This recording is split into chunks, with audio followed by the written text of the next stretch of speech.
புதுச்சேரி அடுத்த கூடப்பாக்கத்தில் புதிய தொழில்நுட்பத்தில் அத்தி ரக செடிகளை உருவாக்கி பட்டதாரி பெண் அசத்தியுள்ளார். ஆரஞ்சு, நாவல், பன்னீர் சுவை கொண்ட கொய்யா செடிகளை உருவாக்கியவர் லட்சுமி. தற்போது புதிய தொழில்நுட்பத்தில் அத்தி ரக செடிகளை உருவாக்கியுள்ளார். தொற்று இல்லாத அத்திக்குச்சிகளை 10 சென்டிமீட்டர் அளவுக்கு துண்டுகளாக வெட்டி தொற்றை நீக்கி 1 அடி நீளம் என்ற வகையில் மொத்தம் 1000 கன்றுகளை உற்பத்தி செய்துள்ளார். பாலி ஹவுஸ் அமைச்சு நீங்க பண்ணீங்கன்னா, நீங்க வருடம் ஃபுல்லாவே அத்தியில காய்கள ஒரு இலைக்கு ஒரு காய்கள நீங்க எடுத்துக்கிட்டே இருக்கலாம். நார்மலா எல்லா விவசாயிகளும் பாலி ஹவுஸ் அமைச்சு பண்ண முடியாது இல்லையா? நார்மலா செய்ற விவசாயிகள் ஓப்பன் சன்லைட்லயே வச்சுக்கிட்டு, உங்களுக்கு கிட்டத்தட்ட 6 to 7 மாதங்கள் கன்டினியூஸா ஈல்டு எடுத்துக்கிட்டே இருக்கலாம். மழை காலத்துல மட்டும் ஈல்டு எடுக்க வேண்டாம்.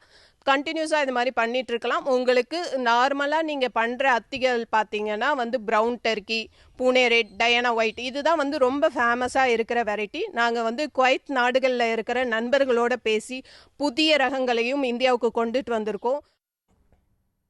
புதிய தொழில்நுட்ப முறையில் அத்தி செடிகளை உருவாக்கியிருப்பதாக லட்சுமி தெரிவித்துள்ளார்.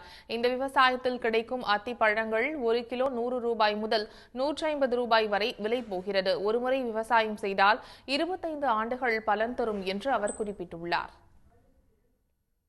உடனுக்குடன் செய்திகளை தெரிந்து கொள்ள சன் நியூஸ் பெல் ஐகானை கிளிக் பண்ணுங்க.